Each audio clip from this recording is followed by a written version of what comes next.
the end of the day, selling is transferring a feeling. If you don't have the feeling, you can't transfer it. If you don't have a good, positive feeling, dude, you're an actor. You have to sell and run your business from a place of positivity. And however you get there, God bless you. Welcome to the Pete Primeau Show. It is episode number 62. And we are here with my friend Scott Vaughn, how you can become the brand and why you really need to. And before we do that, let me pay the bills real quick. If you haven't bought Sell a Million, what are you waiting for? 101 tips for furniture and mattress stores on how to sell another million this year. And I'd like to thank my friends at Mattress Industry Network for their support. Your sponsorship means the world to me. If you are in the mattress industry, you should belong to this group. Over 1,100 strong, might be over 1,200 strong by now. If you are in the mattress industry in any capacity, you are welcome to join this group. It is run by retailers for the entire industry. The goal is to help others to build, market, sell, and succeed in the mattress industry. The network and opportunities available in this group for absolutely free are off the hook.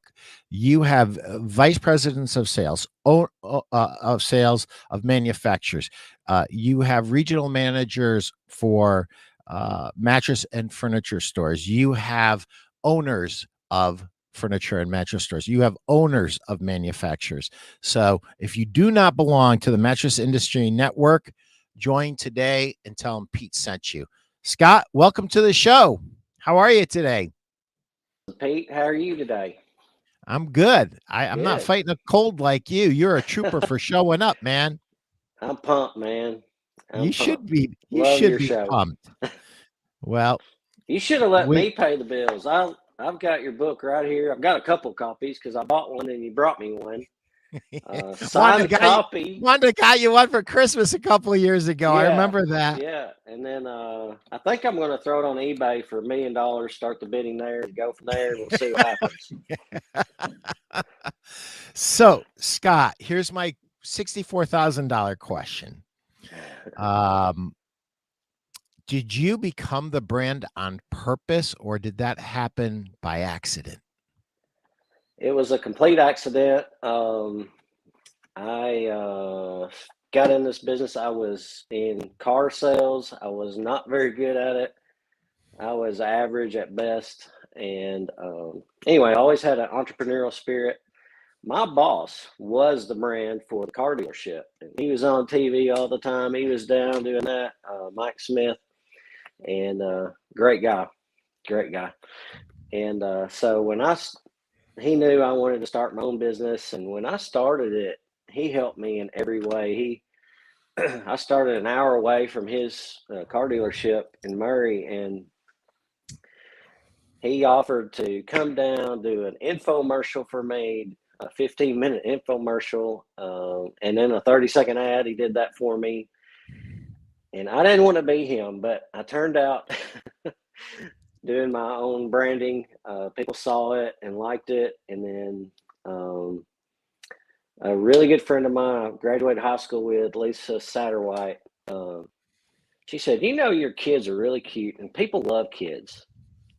So we started developing a story with our kids and my wife, and people today are like, I saw your kids grow up on TV, and we don't have any family photos. We just have commercials. So pretty cool though. How it all panned out. I had no plans of being on TV. I was just going to do what everybody else did because I didn't have a clue. I never started a business before. I didn't know. I made a D in marketing in college, so I knew nothing about marketing, apparently, according to my professor. And now that's what I'm known for is my marketing. So there you go.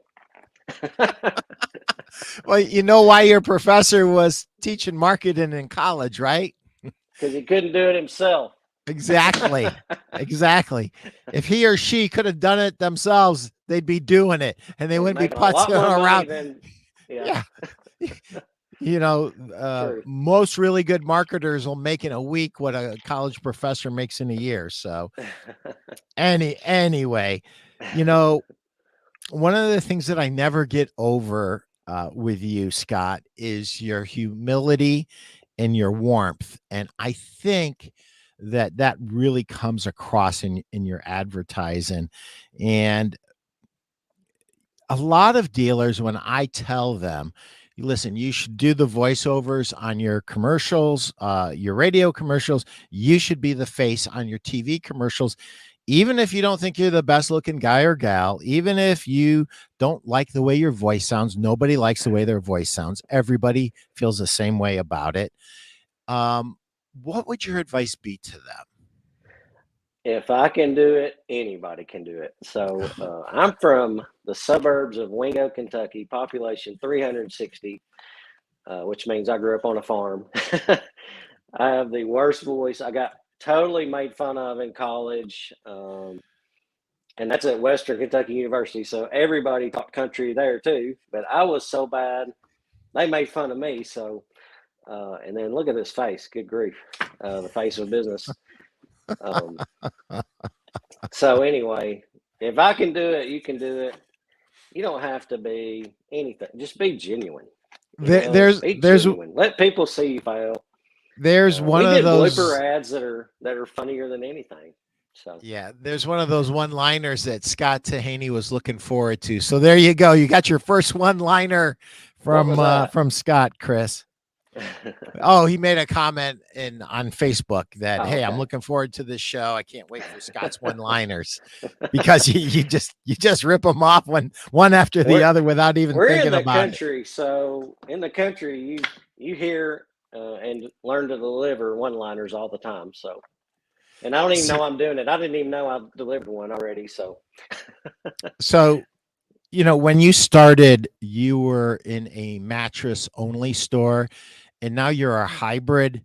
You are you carry some furniture, limited amount of furniture, a lot of mattresses. People will call you and drive from an hour or more away. Hey, Chris. Hey, thanks for the applause. That's for you, Scott, not for me. well, So, good to see how far Chris. do people come? The radius that all the experts say for a sleep shop or a sleep like shop is anywhere from 10 to 20 miles. That's how far people will travel. How far do people travel to see you? Well, Paducah, Kentucky is our main store. I shouldn't say our main store. We got two, Paducah and Benton. Well, Benton's small. It's about population 3,500 or so. Paducah's about 35,000, maybe 40,000. Not a very big city, but it's a hub. So people drive from an hour away regularly. Almost every day, we're delivering an hour away from Paducah. So we cover a huge area. We did have someone drive 2 hours last week and bought a couple of Stearns and Fosters from us. We appreciate that. But So let me yeah, ask you. it's Let it's me ask. normal actually. Let me ask you a question. From where they were to you, how many places could they have stopped and bought a Stearns and Foster? Just roughly. That's a great question. I would say probably. Well, they're closer to Evansville. There's probably 15 places in Evansville, Indiana. Um, there's probably at least 10 places they could have gone. You know, but So 25 other choices easily, yeah. conservatively, and they picked you. So my question, and what every store owner that's watching, what he or she is asking themselves is, Scott, why are people coming to see you an hour and a half away? Why? Um, some of it, they see our ads. We've got one advantage we do have in Paducah, Kentucky. We have one network television station that everybody watches for news and weather and that kind of thing. So we've been on there 17 years now almost, and people have just gotten used to watching us, and and seeing our ads. We don't get too fancy. It's mainly we're telling stories.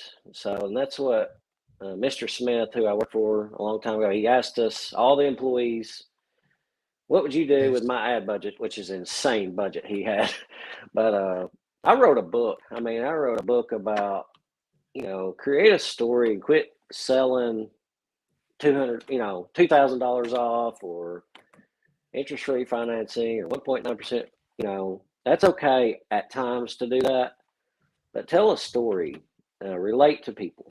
And that's what we've been able to do, is relate to people through our ads, and they want to buy from us for some reason. So in spite of this face and this voice, but so they have customers that have seen your commercials for how many years do you think they might have seen your commercials? We're almost 17 years now, since 2005. So it's possible somebody's been watching you for 17 years, right? Yeah. So they've watched the girls and your son grow up, and they've seen some dogs along the way, and they've watched you and Wanda, and so they feel this connection. Correct. And one of the funny things about this world today, Scott, is in some ways we're more connected than ever, and in other ways we are absolutely starving for real human interaction. Social media doesn't satisfy people's need to see each other and speak to each other on a real basis. So I think that the connection aspect of your advertising is huge, and I think that's why videos are good, but your TV commercials, you do not come across as a paid actor who speaks perfectly and who says everything in the perfectly right way. And I really believe that people prefer authenticity to perfection. What say you? Yeah, I don't like watching ads that are so generic. That's what, and I'm sorry about these marketing agencies that make a lot of money. I just don't like their ads, honestly. They're generic. They don't really draw attention. They don't have a connection to the people they're trying to reach. And I know my people. I mean, I grew up here, raised here. I love them. They love me, and I know what they're going through. And I can relate with them. And another thing is, we use a lot of humor in our ads. We try to. Maybe I'm the only one that thinks it's funny sometimes, but we try to incorporate some humor, because people like to laugh, and everybody's tired of being angry all the time. I don't like angry people, and neither does anybody else. So, Sure. And they want to be able to trust who they buy from. That's the oldest rule in the book. Is the customer must trust who they're buying from. So. And the first thing is, you got to be trustworthy if you're wanting to be trusted. So I feel like our team is exceptional at that, and we train that, and that's what we look for when we hire people. So 100 years ago, when I was in retail, they actually still had TV, believe it or not, and our owner would put us sales guys in the commercials, and people would come in and they would go, "You are the guy sitting in the recliner on the commercial." And I'm like, Right. yeah, I'm the guy. Do you get a lot of that? I bet you do. But you're 1,000 times a day. Yeah. Like, I can't go anywhere in this 4-state area without getting recognized. And funny commercial we did a while back. My daughter was walking backwards. The cameraman was following her. She fell on a bed, and he acted like he fell on a bed beside her, and the camera came around, and she goes, "Smooth move, camera dude." So it actually showed the camera guy And then I think a year later, he went on a cruise in the Caribbean, and in Mexico or wherever he was, he got off the boat and somebody saw him, and they said, "You're that camera dude." So they That's recognized funny. him. They, obviously we're from this area, but pretty cool that you do get recognized everywhere you go. And when we first got on the ads, people would whisper and say, "I think that's those people with the mattress store." And Yeah. now it's a normal thing. It's part of our lives, and Yeah. none of my kids are in business. Maybe, I don't know, but They're not they're all right doing this their own thing. moment. You never know. You never You know. never know. But So let me ask you this. Did you understand how important that you being the face of the business was going to be when you felt the need to transition the business from a mattress only sleep shop to Happy Z's, which is a sit and sleep shop? Did you fully understand that, or did you kind of look back in the view mirror and say, "Oh my Lord, it's a good thing that I was the face because my audience just came right along with me to the new store"? it's huge. I mean, it's a huge thing. There's no underestimating that we made a huge push to make sure as our transition happened that we are this mattress store. We're becoming Happy Z Sit and Sleep before it happened, and then after it happened, hey, and we kept our slogan. If I won't put them on it, I won't put you on it. Is our slogan, and so we maintain that so people would know that it's still us. And it's really funny. Trent Randberger in Bowling Green Yeah, Trent is is two and a very half hours similar. away. We started almost the same time. He is so funny. People have got to watch his YouTube videos of his commercials, but Yeah. his slogan is almost identical to mine. And we didn't Mhm. steal it from each other. That's how crazy we are. His is, if I won't deliver it to my house, I won't deliver it to yours. Yeah. And mine is, if I won't put them on it, my family, then I won't put you on it. Yeah. So isn't it crazy how close we are? Well, We're I two think and a it half hours away physically, so we're right. not in the same market. But Right. he's got great ads, and little Trent is really funny. His little puppet. I know you. I think you've interviewed him before. He's What really do you good. mean? Little Trent's a puppet? What do you Little Trent is. I thought little Trent was the mastermind and big Trent was stealing all little Trent's ideas. I Are think you that's are you probably where serious? it He's got. really a puppet? Little Trent is the star of the show, no doubt. Well, So funny. you guys are both great, and I have had Trent on the show, and I will again. Yeah. He's a great marketer as you are. So let's talk about this. So you got to a place in the last few years where you felt like you needed to transition your business over to the sit and sleep, and you kind of had an inkling that that's where it was going. So at one point you actually had a sit and sleep in Benton, right? Right. And then you had your mattress only store in Paducah and And actually in Murray. Murray too, Correct. and then you closed Murray, and then you closed Paducah, and then you opened up as Happy Z's Sit and Sleep in Correct. Paducah. So you did something that I would encourage every business owner to do. If there's any way that you can test a new idea out for a store in a smaller market that is similar, and you could project that success out if you had some.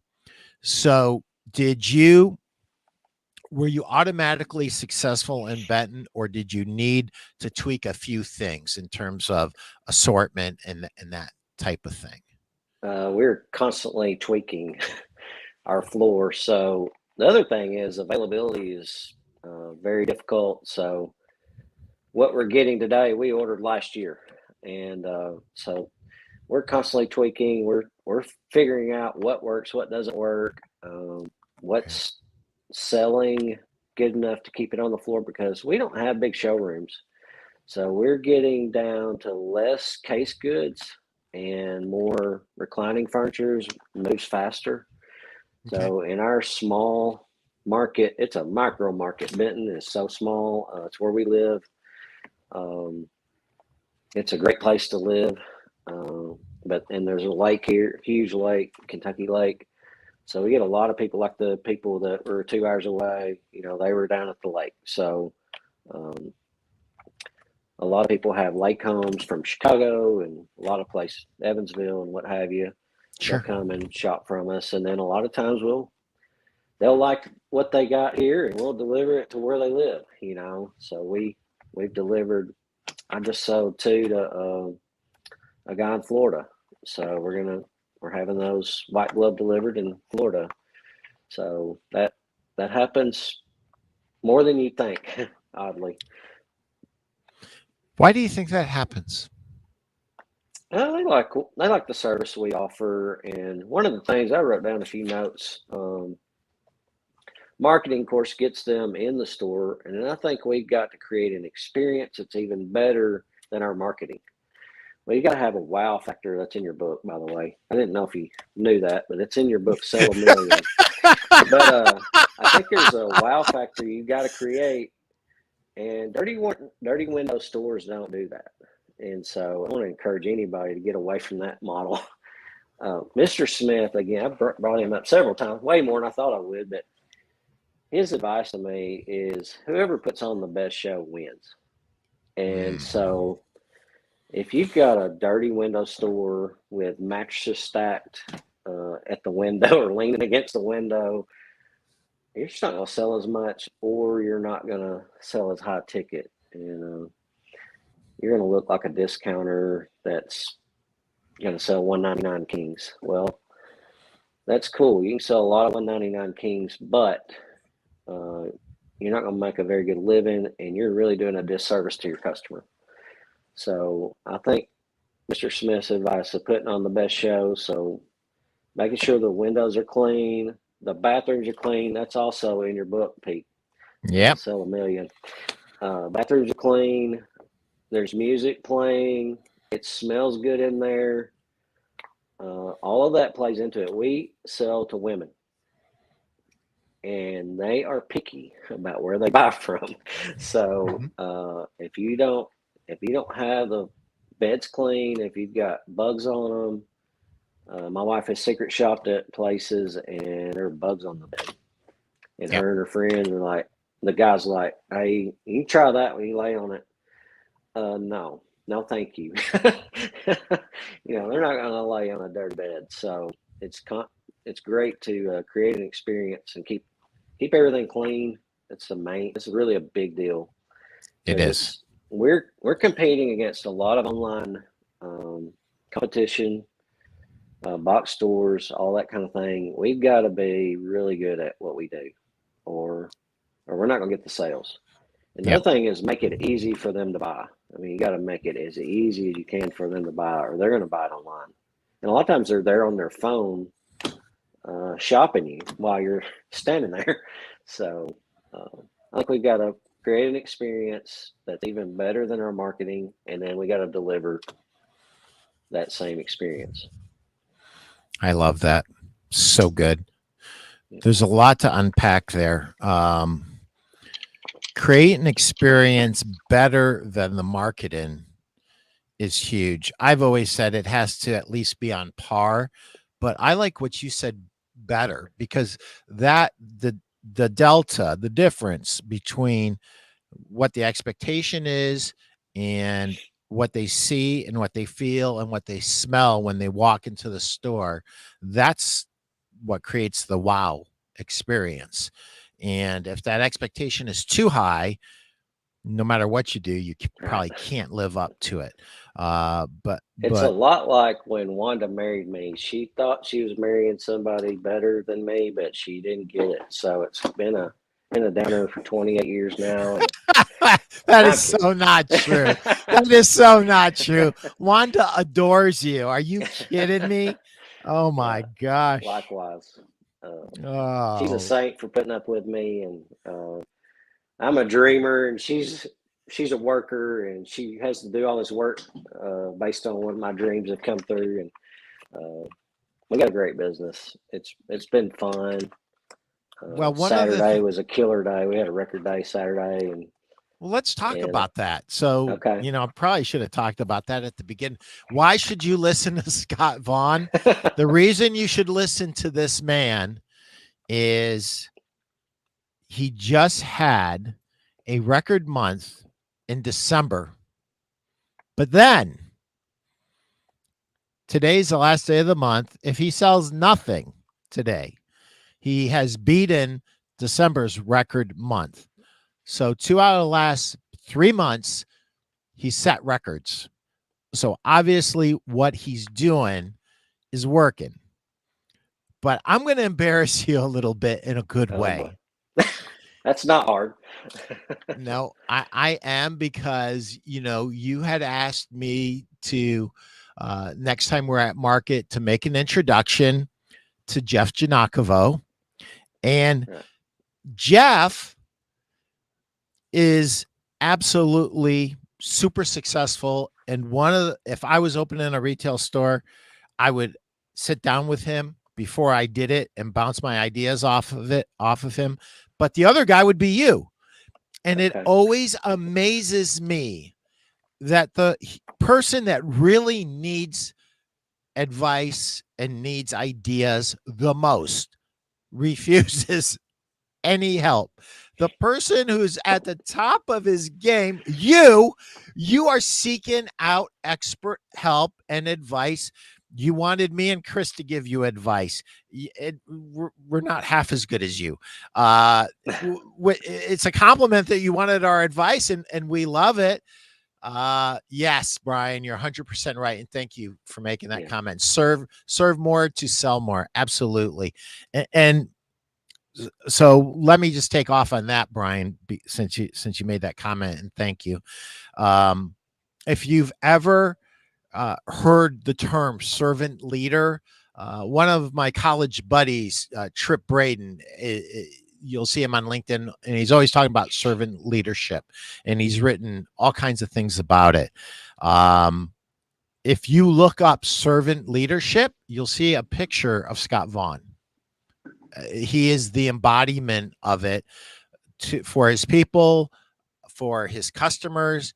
He believes that, and you're here, and you can correct me if I'm saying this wrong. He believes that he's here to serve people and to be an instrument of God's love, right, through selling mattresses and furniture.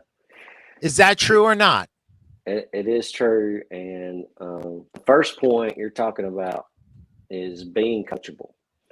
I coach basketball too. You know that. Nobody else knows that, but I coach basketball, high school basketball. And I tell you which players are going to excel, and those are the ones I can coach. Those are the ones I can and yell at, maybe even. The ones you can't coach have maxed out their ability. They'll never get any better. I think they know it all. I've learned that I love going to market. I love going to I'm in nationwide events. I like going to those because you learn something just sitting down at breakfast with other business owners. Yeah. And I have learned that the dumbest one there has a great idea. Yes. The dumbest 100%. dealer there has a great idea that you haven't even thought of yet. And and it's amazing I love just sitting there and talking and listening to what they've got to say and throwing out ideas. And the other thing, you learn what not to do too. I mean, they tell you, hey, we tried this and it didn't work. We just did an ad that was really successful, and then I paid the money to put it on the Super Bowl as a Super Bowl ad. Got virtually no response.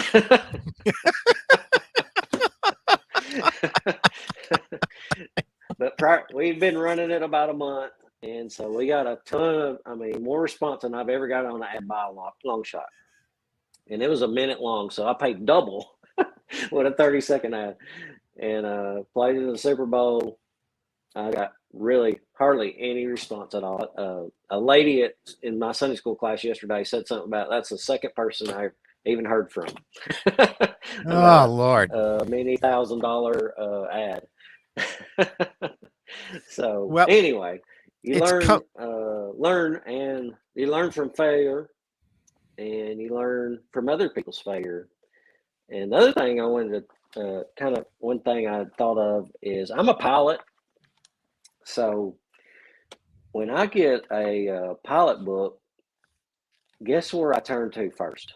I turn to the NTSB reports. I want to see the crash reports from other pilots. I want to find out what they did wrong, because almost all crashes are due to pilot error. Because I want to learn from their mistakes. And a friend of mine said, smart people learn from their own mistakes. Wise people learn from other people's mistakes. Exactly. And so I can learn a lot. I can teach a lot to other people about the mistakes I made in the business. And you're talking about Benton. We bought that building. We decided to do this sit and sleep idea just kind of as a trial to see how it went and make our mistakes and go on, because it's inexpensive to be there. And we could make our mistakes and live through it. And then once we figured it out, we were there 3 years or so before we opened Paducah and converted that. Now we got a pretty good well-oiled machine. We kind of got a good idea of what's doing well and what doesn't do well, and what fits for us and what fits for our customers. So. Yep. Years ago, I had a friend that wanted to open up a bunch of sleep shops at the same time, and I begged him to not do it.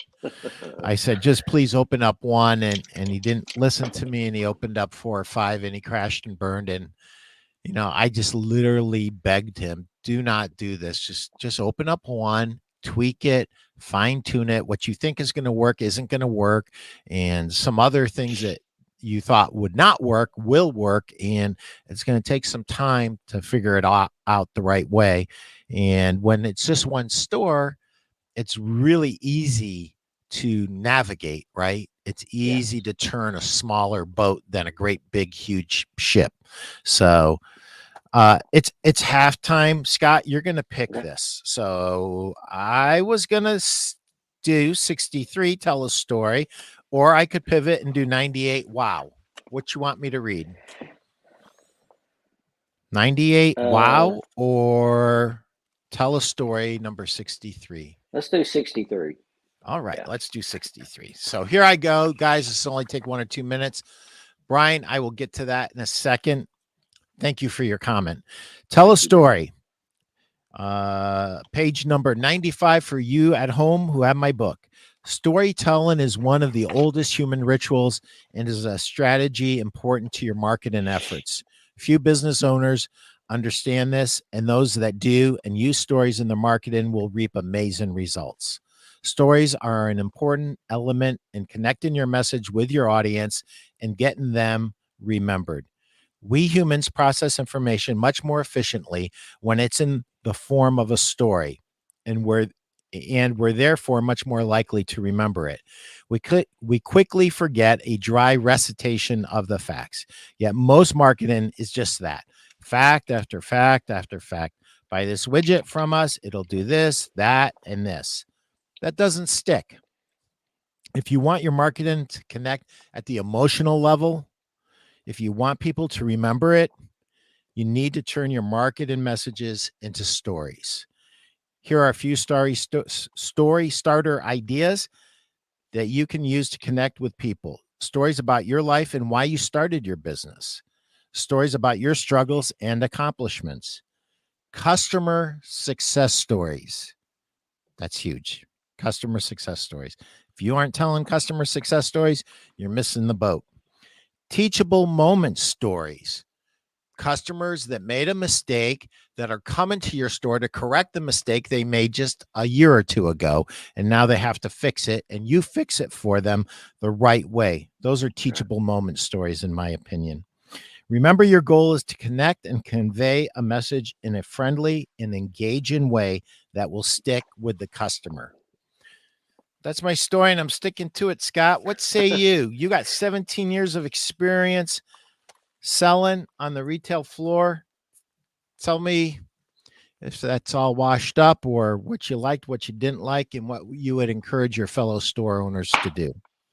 I think it's vital that you are telling your story on your website, Ooh, specifically that. great point. That's the new Tell front them how door. you started, and a lot of people have asked me that, and I'll share you my story real quick. Sure. I was selling cars, and I wasn't very good at it. And then we were doing a Dave Ramsey course in our house, and people were coming. Some we knew, some we didn't. Financial Peace University, and a couple in there. One guy was a rep for a mattress company, and then they owned a furniture store. And so they asked me to run their store. And then we get down to the end of the Financial Peace University, and they're like, "Ooh, we can GOB our store and pay off our house, and we won't need the income from the store." So he gave me the idea to do a sleep shop. And we did a lot of research and ended up in Murray, Kentucky, because it's a smaller town and I can make mistakes there. We sold our house. We downsized. We bought a repo house. My wife's beautiful new 4Runner had to go on the market and go down to a minivan. Stop. Hold on. Listen, I thought it was supposed to be easy. I thought you just like tripped and fell into a gold mine, dude. What are you? No. What are you doing? What? I don't know if I want you telling my audience all this stuff, man. It sounds like it's so hard. All right. It is so hard. On There's nothing easy about it. On a serious note, you felt like this was a good idea. You saw the vision, and you were a good enough salesman to sell Wanda on giving up her car and her house. Yes. And I think you're a little better of I think you're a little better of a salesman than you give yourself credit for, Scott Vaughn. I don't have any idea why she's still with me. She must love me or something. I don't know. But yeah, yeah, she gets rid of her new car, goes to a minivan, which is a total crush to a lady. And we didn't have two nickels to rub together. So we went to bank after bank after bank. They turned us down, every one of them, to get started. So my dad loaned me a little money to get going. And off we went. And so we delivered out of the back of my pickup every day, or any day we sold something, me and her, and she followed me in the minivan. And we went to a house and unstrapped a mattress and hauled it in there. So, and did that for a whole year. Just me and her, never had an employee. Then we hired a delivery guy part-time, and me and him went and did deliveries. And ended up buying a box. Well, we bought a trailer first, and it got stolen pretty quick. And then and I'm like, I'm buying a box truck. So I bought a cheap box truck, and didn't have any money to logo it, but I had a box truck. And here we are. We survived. We opened our second store in 2008. I signed a lease 2 weeks before the market crashed. The Lehman Brothers and all that happened. And nobody was coming in the doors. And I just hired a full-time employee. She left a really high-paying job to start work with me, and nobody's coming in the door. And then 2009, we had an ice storm in January, just a few months after we got open, 3 months later. And we were closed 2 weeks. And I kept telling Wanda, I was like, the Lord's going to provide. The Lord's going to provide. And the ice storm was the savior. I mean, people stopped thinking about the economy as soon as we got back open, and boom, we were selling stuff again. So We survived all that. That was a long time ago, and then COVID a couple years ago, we were closed a couple months for that. It's a miracle we're still here, but we've been through a lot of wars, a lot of battles. I think we're going to win the war. It's looking like, with a good day today, we'll be able to make the rent tomorrow. Yeah. I think it's going to happen. I feel positive about that. So it wasn't easy. It was hard. There was a lot of times it tested your faith, right? And listen, sometimes the hard times you look back and you go, that's where I grew the most, right? Yeah. Because I had nowhere to go but to my knees. Right. Right. Yeah. So when you meet other store owners and you listen to their stories, what are the mistakes that you think most of them make? Your Jeff had a quote on something I saw. I've never met Jeff, but I just you're going to. Okay, I'm looking forward to that. Yeah. But his acronym for CEO was Chief Everything Officer. I think that's a mistake. I think that's a mistake, and it's a huge mistake. Let's you talk can't about work on your business if you're all the time working in your business. So something I've learned in the last few years, I learned more in the last 2 years than I learned in my first 49 years. Just reading books, listening to podcasts.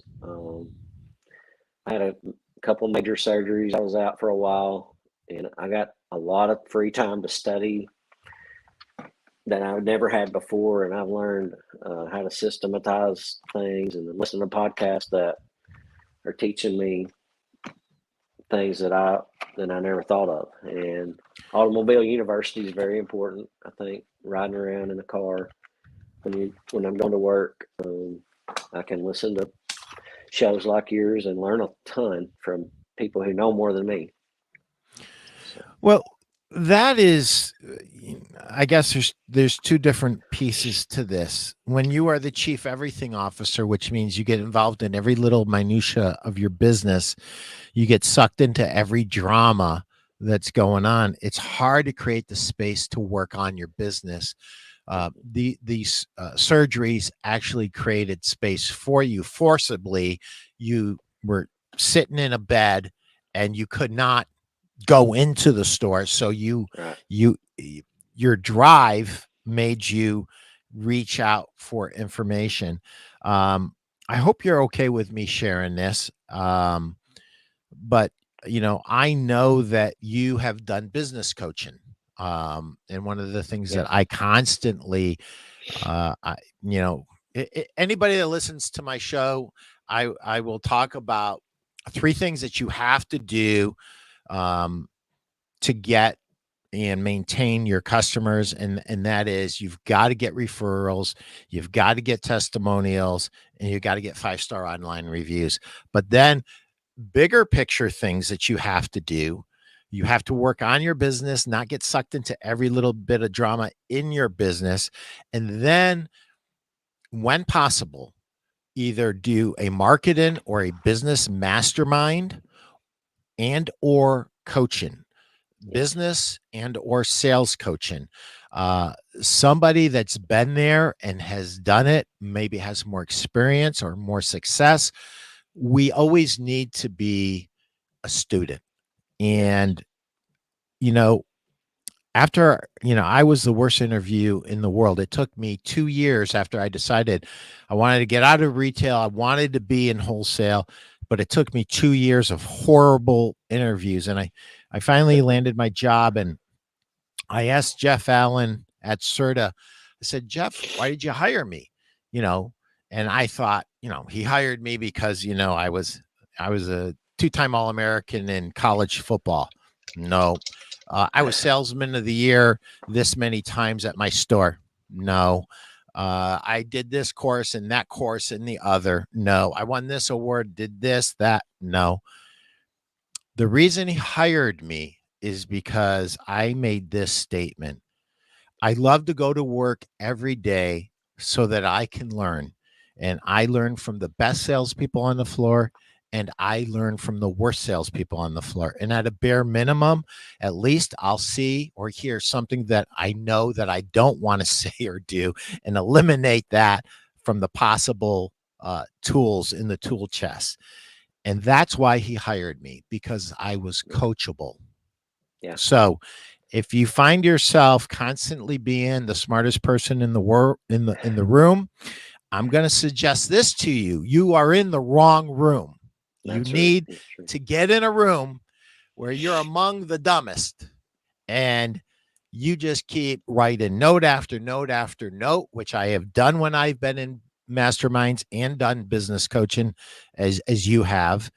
And the ideas that come off, most of the time, it's not the direct idea that someone presents to you that you actually end up implementing. It's a version. You know, the student says, no, that won't work for my business the way it is. But if I just tweak it a little bit, I can make that work for my business. That's what a student does. The person who does not want to grow is going to say, that doesn't work, and don't even think about it anymore. Yeah. You've got to be a student. You have to be curious. You have to want to learn. And so what you're saying to me, Scott, is these surgeries, which were unfortunate and created a lot of emotional, physical, and mental anguish, Yeah. were actually a blessing, because ideas were generated that became winning ideas in your business that are leading to these record months right now that you're enjoying. Yeah, and a lot of it was the coaching I was getting at the time. I'm a big Zig Ziglar fan, so Me too. we started our business under his most famous line: "You can have everything in life you want if you'll just help enough other people get what they want." Yeah. And so I reached out to Tom Ziegler and ended up going to a business boot camp and got coaching from his small business coach, Howard Partridge. Vital.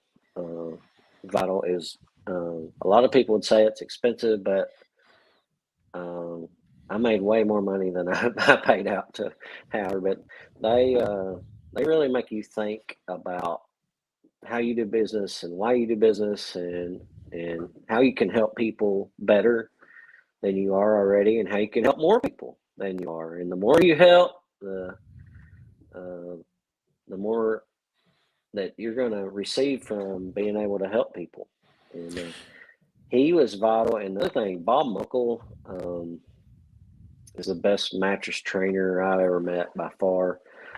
He was so good to me growing up young, and he was with Serta, and we were selling Serta, so we went to a lot of his trainings. And anytime he was at a mega group or nationwide or whatever conference, I made sure I went to his class and took a lot of notes, and I implemented the training to my sales staff. And he's vital. I mean, he's smart and makes it very simple. And I think the simpler you make it for the customer, the more you're going to help them, and the more you're going to sell, and the better your business is going to be.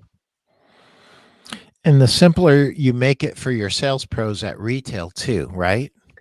Exactly. And the manufacturers, some of them are making their product line simpler. I think when Tempur-Pedic moved from the Cloud series, this as an example, Cloud series, you had the Cloud, you had the Cloud Premium, you had the Cloud Supreme, you had the Cloud Elite, you had the Cloud Lux, and they were all wildly different prices as you went up. Now you got the Pro Adapts. So Pro Adapt Firm, Medium, Soft. They're all the same price.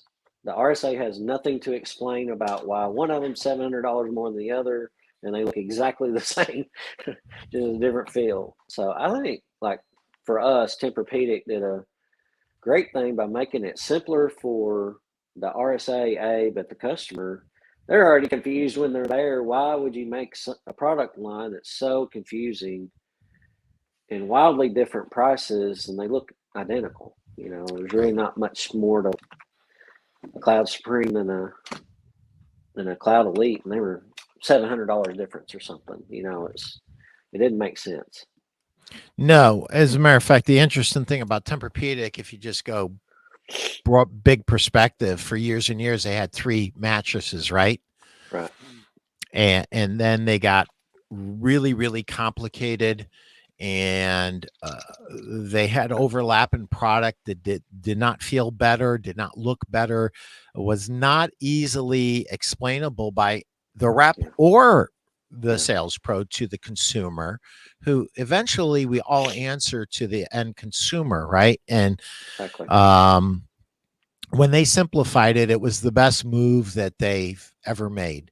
They eliminated a lot of SKUs that were overlapping and needless, and they had distinct selling stories and price levels that made sense. And I think one of the things that happens in our business is we make it too complicated, and we forget that, a customer that has been out of the market for a minimum of 10 years and probably closer to 12 years.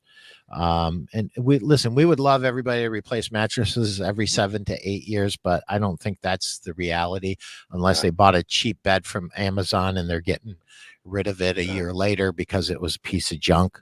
But that aside, making it simpler is huge, and making it simple for our salespeople, and our salespeople understanding how our different products kind of fit together and what problems they solve for the customer. At the end of the day, I think that we give our people that look to us for leadership, the best thing that we'll ever give them is our heart. Right. And when I say that, this is what I mean. If you care deeply about the well-being of your consumer and you want to do the right thing, and everything that you say or do is 100% lined up with helping your customer wake up happy and as pain-free as possible, to steal Jeff Janakovo quote, your people will catch that. And if your people aren't aligned with that, then they'll leave you. And that's a beautiful thing. Let all the selfish little lying people that don't want to serve your customers go away, because you can't build a business with those people. You can only build a business with people who care, who truly care in their heart of hearts for their customers. And so that is my lead in to talk a little bit about your prodigy, who, by the way, before I met Nicole, I said, there is no way that anybody could ever live up to the billing that Scott has given her. And after I spent a day, and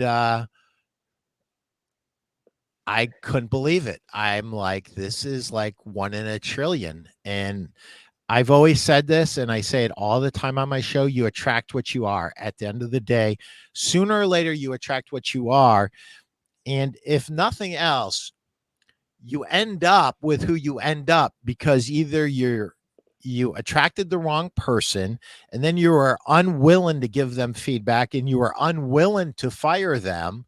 Right. So when I hear owners complaining about their people, I'm like, dude, do that. Look in the mirror, because you hired them, you trained them, you didn't give them feedback, and you have not fired them. So if you've got people that fundamentally don't give a crap about other human beings, get rid of them right now. That's a cancer that will destroy your business. Exactly. If somebody isn't the sharpest tack in the world, but their heart's in the right place, I can work with that. Oh, yeah. And you can work with that. Yeah. So let's talk about Nicole. Let's brag on her a little bit. Nicole was a student at Murray State, and she brought a resume over to our Murray store, and saw she had some furniture experience. Her parents are in the business, so I immediately called her, because we can't find anybody with any furniture experience, and we had Happy Season in Benton at that time, so I was interested in that if she could help us with that. Well, she was 20 years old at the time, and we hired her, and she hit the ground running, to say the least. She is the most passionate. I've secret shopped the whole country, and she is the most passionate person about sleep or sleep products than anybody I've ever met. I mean, she and y'all kept using the word intense. She's intense. She thinks you should buy from her. She thinks you should buy from us. And if you don't, you're crazy. You've lost your mind, and I don't know why you would even thinking about it. This is the place to buy from. She's very. She follows our system. Again, it's a Bob Munkle system where we're narrowing it down to one bed and ask them the question, and if they say we want to think about it, or oh, God help them. So she's really good, and we've got a new girl too, Faith, just as sweet as she can be. She's 18 years old. Had her best. She had a day that most stores would envy, Saturday herself. I don't know if I should tell numbers on the air or not, but up to you. But she whatever you want to do. She's been with us 3 weeks, and she's just been kind of following Nicole around and waiting on people as she can. And she did I don't know. She did 27,000 Saturday, my new girl. So most sleep shops would like to do 27,000 in a week, to put that in perspective, and some don't do 27,000 in a month. So when I first just started, to put that in perspective, 30,000 was our goal in a month, and now we're doing that in a day, wow, pretty often. But not to brag on us, but Faith is so sweet. She is the sweetest, kindest hearted person, and then Nicole is as well, but she just is very passionate, very, very. She and is. Like you've heard the saying, it's a Ziegler saying, and I think I heard it on your initial. Selling is a transference of feeling, and you can tell it when you talk. If you don't have the feeling, you can't transfer it. So we talk about it in our meetings. It's like selling is a transference of feeling. And last meeting we had, I want you to feel about my product how I feel about my product. And if we can get our customer to feel about our product how we feel about our product, game over. They're definitely going to get helped that day. I did a YouTube video years ago, and I said there's 3 things you have to believe in. You have to believe in yourself, you have to believe in your product, and you have to believe in your store. And if you believe in those 3 things passionately, then you're going to win. Yeah. You're going to win, because you're going to do all the things that you have to put yourself in a position where you can win. But if any one of those things is missing, you are not going to bring the kind of energy that you need to bring. And listen, a lot of times at the end of the day, people can't even verbalize to you why they bought. They just trusted you. Well, why did they trust you? They trusted you because you were trustworthy. Right. And let me tell you something. I have never said something that gets 2 different responses more than that. Some people just put their head down and go, guess I got to get out. And other people are like, really? Because I'm trustworthy. Yeah, you should be a superstar then. And in your book. Yes, sir. We're going to do the right thing, even when it costs us. Yeah. We're going to do the right thing.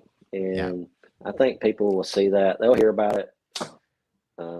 People that have a problem and we take care of it without any debate. Right. They tell everybody. They tell everybody. So it pays off to do the right thing every time, even when it costs you to do it. Yeah. Yeah. And to me, that is the test. When it costs you money, will you do the right thing? And if your heart's in the right place and you're here to serve, the answer will be yes, and you will do it. and there will be benefits on the other side. And that's why people will drive an hour and a half to come and see you, because they've talked to other people that you've done the right thing with and for, and they might have been one of those people. So if you have 17 years of doing the right thing, plus they feel like they've watched your family grow up before their eyes on your TV commercials. And they really have. And on your videos, then, the rest is history. Scott, I think you gave a bunch of great advice to our store owners and for all of our reps listening in. Pass this on to your favorite stores that might need a little help. We can all use good ideas always. And if nothing else, just a reminder that we're on the right track. And maybe there's one little thing that we just need to tweak, one little thing that we can improve on. Scott, what's the last thing you want to say to our folks? I want to say this. This is a dark world. It's a negative world. And I brought this other book, How to Win Friends and Influence People. Great book. First point is never complain or criticize publicly. And I think Jesus is the light. We are a reflection of that light. And let's be that light in a dark world. And the more you're that way, people will be attracted to you, and you'll sell more. I mean, that's not, to me, that's not what it's about. I think it's about helping people. And the more you make it about the customer and love your neighbor as yourself, the more blessing you'll receive from that. Honestly, that's my final point. That is a great way to end our show. And Scott, thank you so much. Anybody that wants to get a hold of you, ask you questions, pick your brain, how do they get a hold of you? My Facebook page, Scott Vaughn. Our company Facebook page is Happy Z's Sit and Sleep. You can connect with us there. LinkedIn. I'm on LinkedIn. Instagram. Well, you're testing me here. At Scott Vaughn 1970. Great year I was born. Twitter. You're on Twitter too? Good. Yeah, love Twitter. So if you want to get a hold of Scott, he is available, and he's a giver. He has the heart of a servant leader. And if he can help you, he'll help you.